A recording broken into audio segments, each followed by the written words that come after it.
Good morning, metalheads of the internet, and welcome to a brand new episode of the Metal Meltdown. Today we are talking about Summoning the Slayer, the fourth studio album from American Death Doom crew Temple of Void, and their first released via Relapse Records. I first came to know Temple of Void back in March of 2020 when they dropped The World That Was via Shadow Kingdom. It was a bold, emotive, and surprisingly dynamic piece of monolithic death doom that wasn't afraid to show off some extra flair and sizzle while displaying the usual brutality expected of Death Doom. It was without a doubt one of the more interesting Death Doom records released in 2020, and I would argue just one of the more interesting Death Doom records in general in recent memory. I mean, don't get me wrong, I love me some Death Doom now and then, but the genre is plagued with so much autopsy and incantation worship. It's nice to see something with a little bit more creativity, a little bit more ingenuity and ambition, while also still being just really well made and really entertaining. As such, I was pretty pumped to hear more from Temple of Void, to hear this new studio album, Summoning the Slayer, even despite some somewhat lukewarm reviews from my boys over at angrymetalguy.com, who concluded that Summoning the Slayer was tired and thin and confused and nowhere near the monumental power of The World That Was or even prior Temple of Void records. Now, I will immediately concede that Angry Metal Guy are right about at least one thing. Summoning the Slayer is not on the same level as The World That Was. That's not to say that it is a bad record or even a mediocre record. More specifically, it is to say that if you are expecting The World That Was Part 2, you are going to be thoroughly disappointed. If, however, you are interested in listening to a new album, a different album, one perhaps entitled, Summoning the Slayer, if perhaps you like the idea of Temple of Void doing something a little bit different, continuing to unfurl their freak flag without compromising anything that has previously defined them, then yeah, I think you will thoroughly enjoy this record. How do I know? Because I did. This, I would say, is a much moodier record. It is more melancholic. It is more atmospheric. I feel more comfortable calling this Death Gloom as opposed to Death Doom, if we're being brutally honest. Tracks like Death Touch and Engulfed, for instance, are dripping with a kind of bleak and brooding and, dare I say, even romantic goth metal aura expected of early 90s Paradise Lost or even some Typo Negative. And that aura is complemented beautifully by massive, chunky barrages of death metal riffery and perhaps some of the most demonic and menacing gutturals I've heard on a record in 2022. It makes for a pretty dreary but ultimately satisfying display.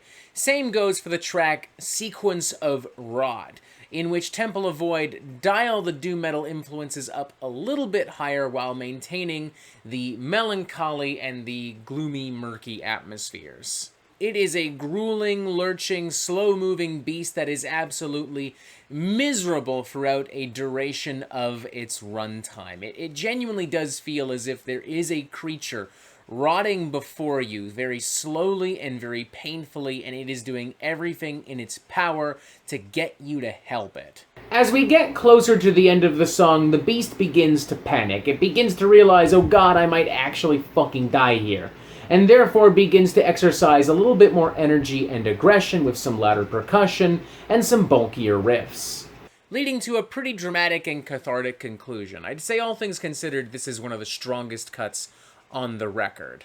Followed very closely, mind you, by the Transcending Horror and Dissolution, the former of which honestly feels like it could have been a B-side or an unreleased track from The World That Was. It's definitely one of the more epic tracks on this record in terms of size and scope.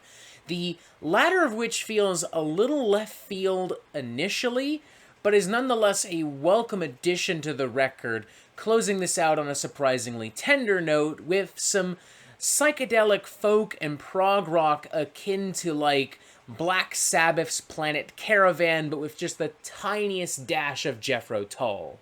And no, folks, you did not hear me incorrectly whatsoever.